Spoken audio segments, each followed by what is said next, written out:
Hello, Juyunseen here to give you a rundown of my current Heraldic Beast deck. Without any further ado, we're going to step right into it. We're going to start out with the monster lineup. Alright, first off, we run triple Heraldic Beast Leo.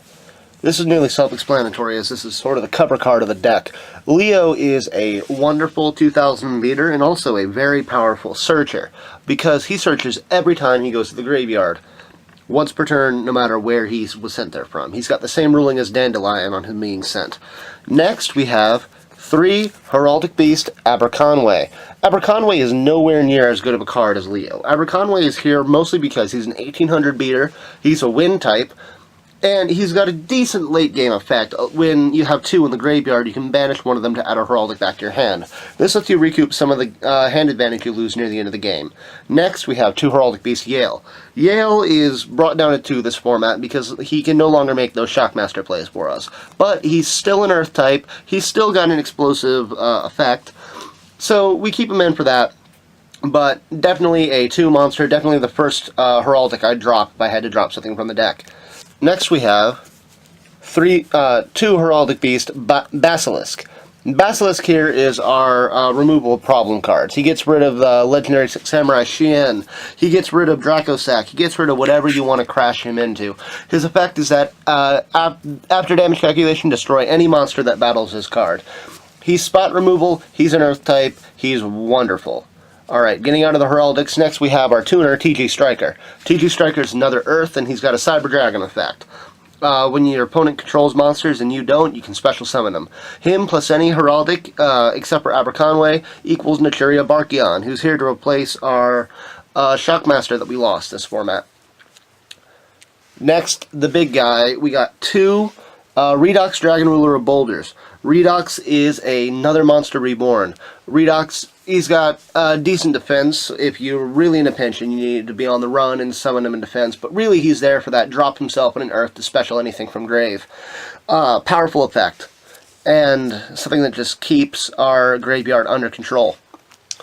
2 Summoner Monks. Summoner Monk is a card that I'm slowly starting to lose favor with. I'm looking to remove it and one of my Mystical Space Typhoons to run triple Max C in the main deck. But for now, he's decent because we have a huge spell lineup, and he searches out Leo. And finally, 2 Kagetokage. Kage is here because he allows Xyz plays, and King of the Feral Imps is he's an amazing card in this deck. Next, we do the spells. We have 3 Advanced Heraldry Art. It's Monster Reborn for Heraldics. What more could you want? It lets you special summon 1 Heraldic Beast from the graveyard. And following up on that graveyard control, we have 3 Advanced Heraldry Art. Advanced Heraldry Art lets you special 2 Heraldics from grave, and then immediately Xyz them. Powerful card. A little less versatile than Heraldry Reborn, but we run both of them because we need that control of the graveyard. Everything's centered on the graveyard for this deck. For consistency, we run 2 Pot of Duality. Next we run triple Mystical Space Typhoon to deal with whatever sort of back row your opponent might throw at you. 1 Dark Hole, 2 Forbidden Lance, and finally, Foolish Burial, which is the Heraldic equivalent of Rhoda. Send a Heraldic Beast Leo to grave and you get to search. Finally, the traps. We got a measly trap lineup this time around. Bottomless Trap Hole, Torrential Tribute, and Solemn Warning become our ways to deal with summoning. 2 Mirror Force, deal with attacks. And 2 Call the Haunted, call stuff back from grave. I'm looking to replace the Call the Haunted with 2 Pinpoint Guard, as it's proving and testing to be a slightly better card, even if it's a little less versatile. It protects me better, and it brings back Leo's at an important point. It also protects me from battle a little bit more. Finally, the extra deck. We run 2 number 8 Heraldic King Genom-Heritage. Unlike most boss monsters, number 8 here is, although he's the boss monster for Heraldics, he's not the card that you're looking to make all the time. He's a card that you're looking to make have Big Eyes on the field, have Dracosac's on the field. You make him and deal with it. You make him to deal with Lead Yoke. You make him to deal with whatever sort of Xyz monster your opponent throws at you. But if they're not running Xyz, or there's not a Xyz monster currently on the field, he's not something you gotta worry about going into. Next, we run one Lavalval Chain, because when his effect sends a Leo to graveyard, you get to search. One Gymnite Pearl, because periodically 2600 is what you need, more than 2500. Although, we run Utopia, because usually Utopia's 2500 is just enough. One Lightning Chidori. This is why we run the triple Aberconway. Lightning Chidori is a great card. It lets you get rid of set back row, it lets you get rid of whatever sort of monster your opponent has that you can't deal with. Lightning Chidori is great late game when you hit Advanced Heraldry Art into 2 Heraldic Beast Aberconway. One Gagaga Cowboy to deal with big things and sometimes burn for game. One Maestroke, because Ophion exists and you don't want to waste Gagaga Cowboy on it. One Photon Papilloperative, because people set more often than you think, and I love this card. This card is a bit of a beast.